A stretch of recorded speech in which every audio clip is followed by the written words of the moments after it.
نظر بد کی حقیقت اور اس کا علاج۔ سب سے پہلی بات تو یہ ہے کہ ہمارے دین نے جو ہمیں تعلیم دی ہے اس کی روشنی میں نظر لگ جاتی ہے، نظر کا لگنا برحق ہے۔ نبی صلی اللہ علیہ وسلم نے فرمایا العین حق، نظر لگنا حق ہے، برحق ہے، یعنی ایک ایسی حقیقت ہے جو ثابت شدہ ہے، یعنی نظر کے اثرات ہوتے ہیں اور اس میں کوئی شک کی بات نہیں یا اس کا انکار نہیں کیا جا سکتا۔ اور اس کی حقیقت یہ ہے کہ انسانی نظر کے اندر اللہ تعالیٰ نے ایک ایسی طاقت رکھ دی ہے کہ جو دوسرے پر جا کر اثر انداز ہوتی ہے اور اس سے بعض اوقات بیماری بھی لگ جاتی ہے۔ نظر بد کے بارے میں قرآن مجید سے جو بات ہمیں پتہ چلتی ہے وہ کچھ یوں ہے کہ یوسف علیہ السلام کے والد یعقوب علیہ السلام جو تھے، جب وہ اپنے سارے بیٹوں کو یوسف علیہ السلام کے پاس بھیج رہے تھے تو انہوں نے خاص طور پر انہیں ہدایت کی کہ سب ایک دروازے سے داخل نہ ہونا۔ سورۃ یوسف کی آیت نمبر 67 میں آتا ہے وَقَالَ يَا بَنِيَّ لَا تَدْخُلُوا مِن بَابٍ وَاحِدٍ وَادْخُلُوا مِنْ أَبْوَابٍ مُتَفَرِّقَةٍ وَمَا أُغْنِي عَنْكُم مِّنَ اللَّهِ مِن شَيْءٍ إِنِ الْحُكْمُ إِلَّا لِلَّهِ عَلَيْهِ تَوَكَّلْتُ وَعَلَيْهِ فَلْيَتَوَكَّلِ الْمُتَوَكِّلُونَ۔ یعقوب علیہ السلام نے کہا اے میرے بیٹو، ایک دروازے سے داخل نہ ہونا اور الگ الگ دروازوں سے داخل ہونا، اور میں تم سے اللہ کی طرف سے آنے والی کوئی چیز ہٹا نہیں سکتا، یعنی اگر تمہیں نظر لگ گئی تو میں تمہیں کچھ کام نہیں آ سکتا۔ حکم اللہ کے سوا کسی کا نہیں، اسی پر میں نے بھروسہ کیا اور اسی پر لازم ہے کہ بھروسہ کرنے والے بھروسہ کریں۔ تو چونکہ ان کے یہ 11 بیٹے تھے کہ جو سفر پر روانہ ہو رہے تھے اور سبھی جوان تھے، تو آپ خود سوچیں کہ کسی گھر سے 11 جوان بیٹے نکلے تو لازماً سب کی نگاہوں میں آئیں گے، کسی شہر میں داخل ہوں، شکلیں بھی ملتی جلتی ہوں اور صحت مند بھی ہوں، تو یہ دوسروں کے لیے ایک حیرت کی بات ہوتی ہے، تو جس سے انسان متاثر ہو سکتا ہے۔ نظر جو ہے اللہ کی تقدیر اور قضاء و قدر کے ساتھ کبھی کبھی قتل بھی کر دیتی ہے، کبھی بیمار کر دیتی ہے، کبھی دہشت زدہ کر دیتی ہے، کبھی کمزور کر دیتی ہے، کبھی کوئی چیز جلا دیتی ہے۔ تو ایسا کیسے ہوتا ہے؟ اصل میں انسان جب کسی کے اندر کوئی خوبی دیکھتا ہے تو اس کے اپنے اندر ایک جلن اور ایک کڑن اور ایک حسد کا جذبہ پیدا ہوتا ہے، تو یہ جو اندر کی جلن کڑن ہوتی ہے وہ نگاہوں سے دوسری طرف ٹرانسفر ہوتی ہے۔ جیسے کسی کے ساتھ محبت ہو تو وہ محبت بھی نگاہوں سے پتہ چلتی ہے، نفرت ہو تو وہ نفرت بھی۔ اسی طرح بچوں کو ڈراتے دھمکاتے ہیں تو بعض اوقات منہ سے کچھ نہیں بولتے، صرف آنکھیں دکھاتے ہیں، تو اس سے وہ بچے سمجھ جاتے ہیں، حالانکہ کیا آنکھ ہی ہے نا، کچھ کر تو نہیں رہی ہوتی، لیکن آنکھ کے اندر سے نکلنے والے جو اثرات ہوتے ہیں وہ دوسرے کے اوپر جا کر اثر کرتے ہیں۔ حدیث میں آتا ہے رسول اللہ صلی اللہ علیہ وسلم نے فرمایا اللہ کی قضاء و قدر کے بعد نظر بد ہی میری امت کے اکثر لوگوں کی موت کا سبب بنتی ہے، یعنی نظر لگتی ہے، بیمار ہوتے ہیں، مر جاتے ہیں، جانوروں کی موت کا باعث بھی بنتی ہے۔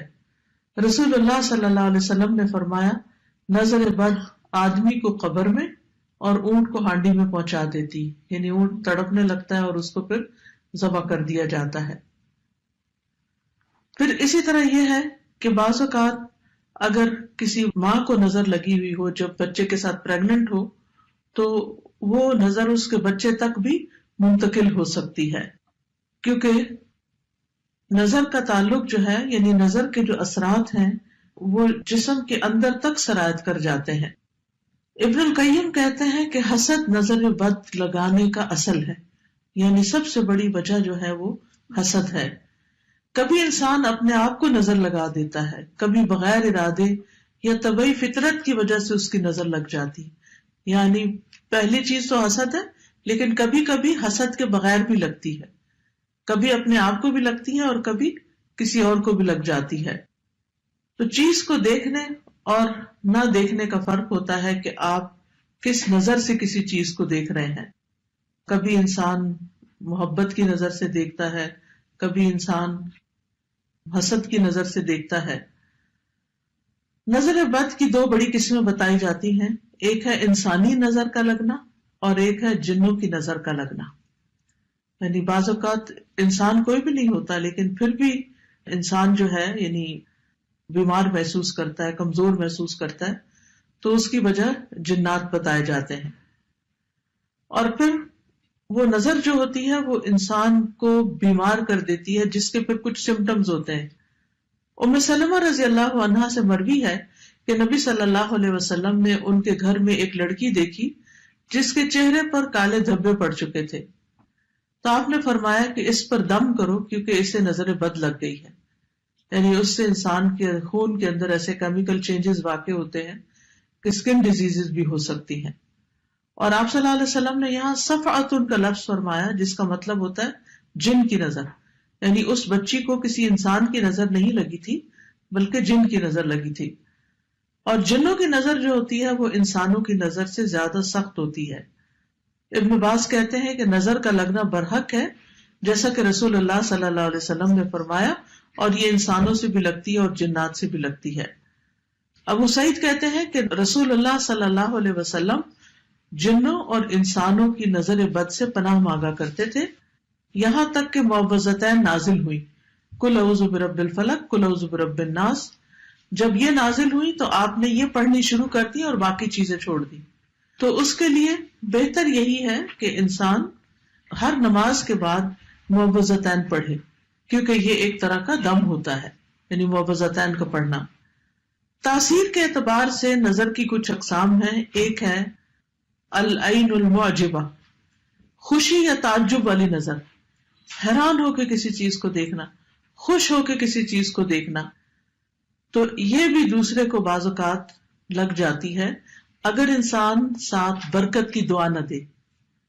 اسی لیے جب آپ کسی دلہن کو دیکھیں تو ماشاء اللہ بارک اللہ فی، اللہ برکتیں دے، دعائیں کریں، عید مبارک. کیوں کہتے ہیں؟